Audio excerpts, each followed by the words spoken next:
So our son Weston, who is 24, had some time off. He had completed a college degree, and he's a writer. He does music writing, and he had an opportunity to come down to a country called Belize, which we knew nothing about. Had to sort of look it up on the map, and told him, well, why don't you scout the area out and see if there's anything that would have these characteristics. We knew that Belize would be warm, so that was good. But He we knew wanted, Louis too, right? yes, yes, A and good friend part, Louis. and part of the time he was going to come and visit a place called Better in Belize. So Right. we said, scout the places out, and it needs to be a place that is fairly close to nature. We And wanted organic, because we absolutely had to be basically, off the grid. yeah. Or as close to off the grid as possible because we wanted a small ecological footprint and needed to be also close to amenities because we were thinking down the road. We didn't want to be traveling, for hours to get cornflakes or milk or whatever. We don't eat cornflakes, by the way. Granola. So had to be close to amenities, interesting places around it, and a structure that was ecologically friendly. And not big. Not too Right, much to clean, not too much to take care of. right. We were really looking for something that was well below 1,000 square feet. In fact, we were thinking somewhere around 600-700 square feet. So there wouldn't be a lot of cleaning, but that would allow us to invite family and friends to come stay with us and to be a home base for our medical volunteer work. And he found a perfect place. And let me show you what he found.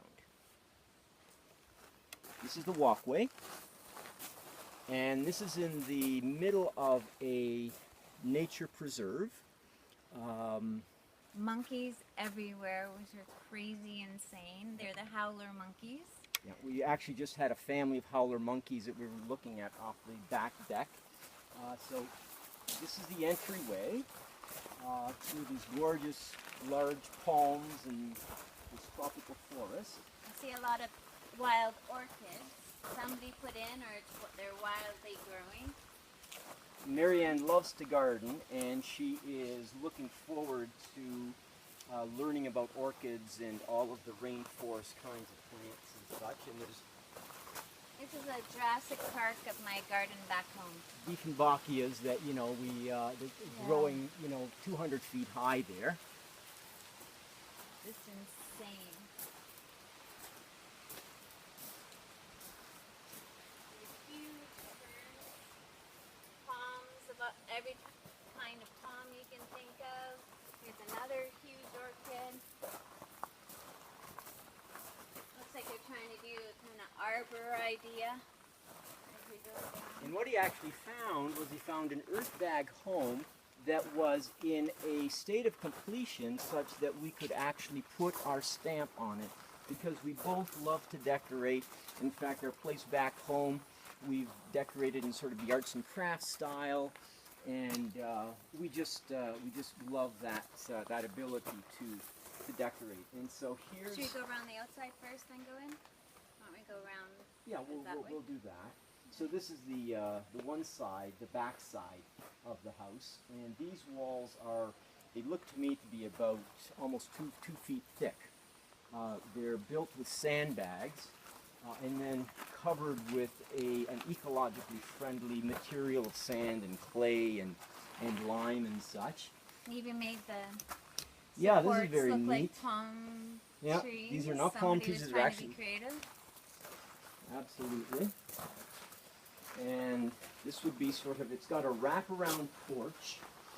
And this here is the front entryway. You have to watch for scorpions and This is also what we use for lighting. It's a solar operated D-light. D-light is what it's called.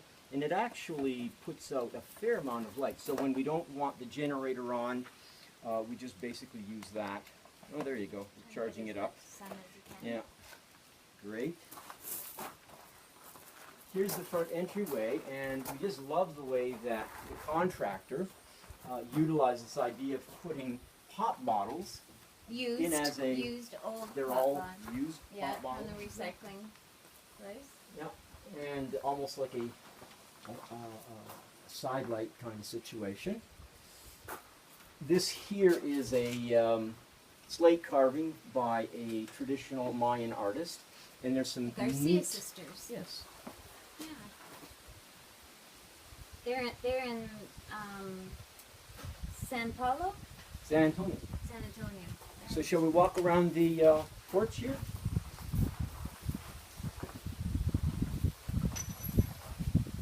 So it's got this curved design which we really like too. It's not angular.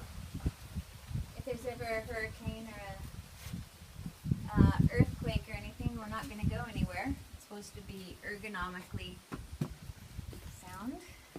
And It's got nice wide windows, so that from the inside you'll see it's got nice views of the forest. So it's the whole point of trying to bring the outside in. And you can see again the detailing of the pop bottles. this is one thing I love, this swinging kind of bridge. And when I found out that we got this swinging bridge, I got this net from my cousin's fishery. They own a fishery, so this is like 100-year-old fishing net from Sarnia.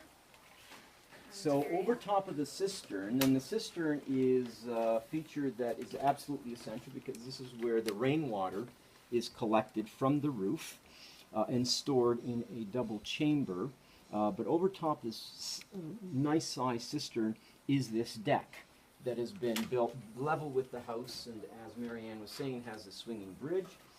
And this is where a lot of living takes place. So, and again, it's right out over the ravine. It makes you feel like you're in the middle of the forest itself. We love to have our coffee actually on this little observation deck. This is now open here, and Found these at a fantastic place that the builder guy was telling us about. So these were made right here in Belize, and it's all hardwood from the tropical forest. And yeah, and that's another thing that really attracted us to this particular house is that the ecological footprint for it is quite small. There wasn't any power equipment that they used to excavate, or it was actually all hand dug by local